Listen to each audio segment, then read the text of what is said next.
So I made the Chameleon MCOM 3B better. I took Ziggy's Magic Box, which has a 4-to-1 toroid in it, and I connected the 150 foot or so of wire that came with this thing, if that's what we want to call it. It don't even have a toroid in it. Excuse the roll noise. But I took that.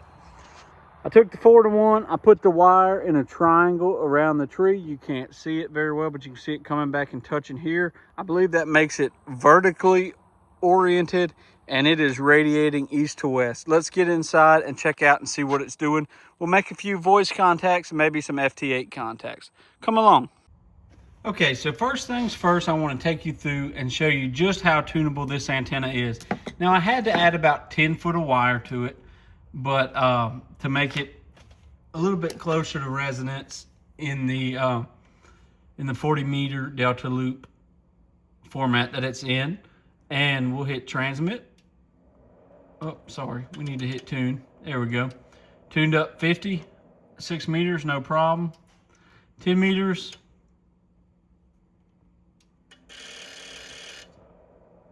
No problem. 24 or 12 meters.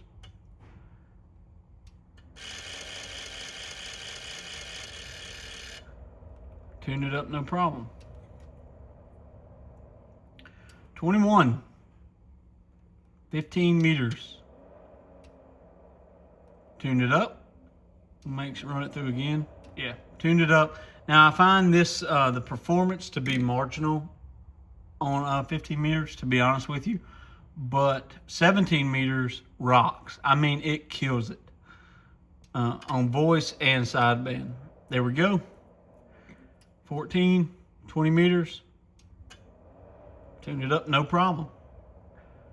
10, no problem. 40 meters, walking it up.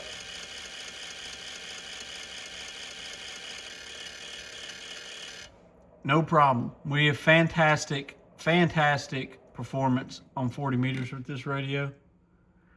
Let's see. Now we want to go to 80. Let's see what we can get out of 80.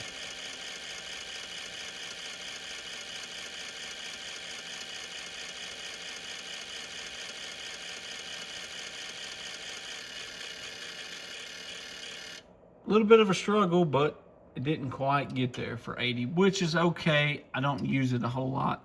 And for giggles, we'll try 160.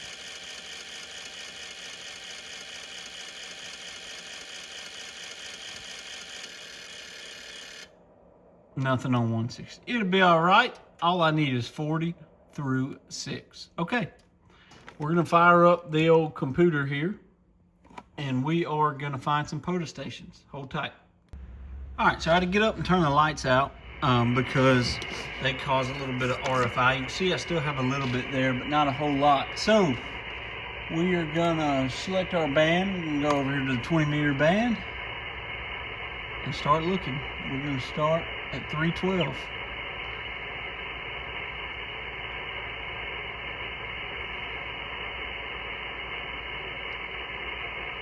Nothing heard. Let's find it. Let's see what this station is. Where'd they go? They ran from me. Hold tight.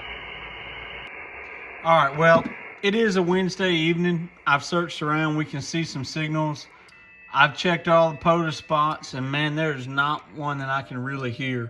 But I do want to show you what it looks like and sounds like on 40 meters. One of the boxes is going to be 300 bucks, so I figured, yeah, why not? I'm still working on solving RFI problems.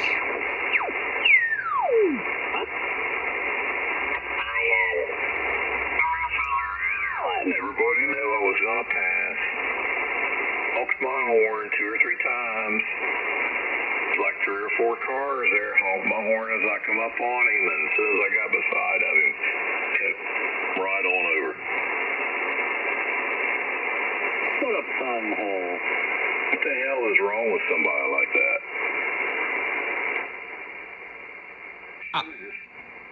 I don't know what their problem is, but we're going to jump over to FT8. These guys probably don't like FT8, but if they're on 40 meters during the day.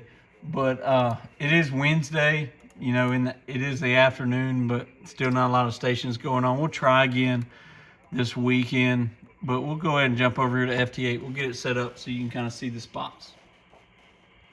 All right, so you can hear the sweet dulcet sounds of FT8, and we're receiving a bunch of US stations. The orange ones are going to be stations that I do not have grid squares for. As you can see, I do have a fair chunk of grid squares. We'll go ahead and make sure everything is set up, ready to go.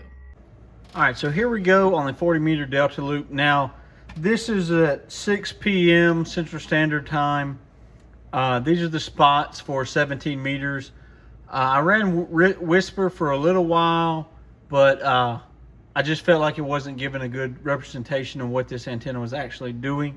I know everybody loves Whisper. I do too enjoy Whisper, but maybe there's some settings I have wrong. You know, I know it's a low power mode and everything like that, but I feel like PSK Reporter, the red lines are going to be spots where people heard me. You can see I'm getting a big line out to Northern California, Oregon, stuff like that. Over here to the one jump to the New England, and then over here into Europe to the tip of Africa, getting into Australia, New Zealand, and one spot into Japan. So I'll take that. This is at 69 watts, the magic number.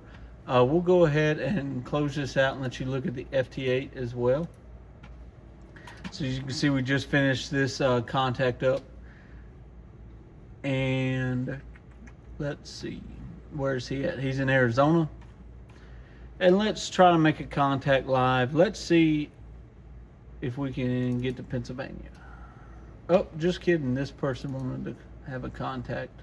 Actually, two of them. So one in Virginia, one in New York. I'm responding to New York. See if we can do this live. I know FT8 is so riveting and so fun to watch. But, yeah, so it's oriented in that triangle that you saw in the thumbnail. And like I showed you out there, not a bad antenna, you know, for what it is, converting that chameleon over. This individual decided he didn't want to answer, but Whiskey 3 Gulf Oscar in Virginia decided they wanted to try a contact, so we'll do that real fast. Zoom in a little bit where you can see what's going on. As you can see, over the years I have a lot of grids filled in. Now, I would like to say I do prefer my 80 meter.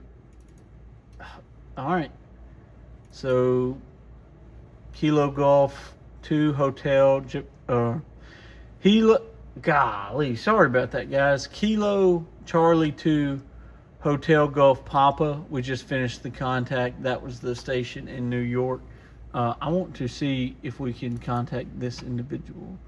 T31TTT. See if we can make that contact. It does not say C. Caribita. Apparently that's this little island right here that I do not have. I need them. Whatever this 51 meter, maybe that's where they're at. I don't know what's here, but they're in the grid square above. Come on, Fuzzy Dice. Get in there. Okay, apparently we're not making the trip. I don't think if we bump the power up, it'll do anything. But, guys, this is the 40-meter Delta Loop improving the chameleon antenna. Using what I got to make a better antenna. I didn't really like the performance of the MCOM 3B. 73, guys. Thanks for watching.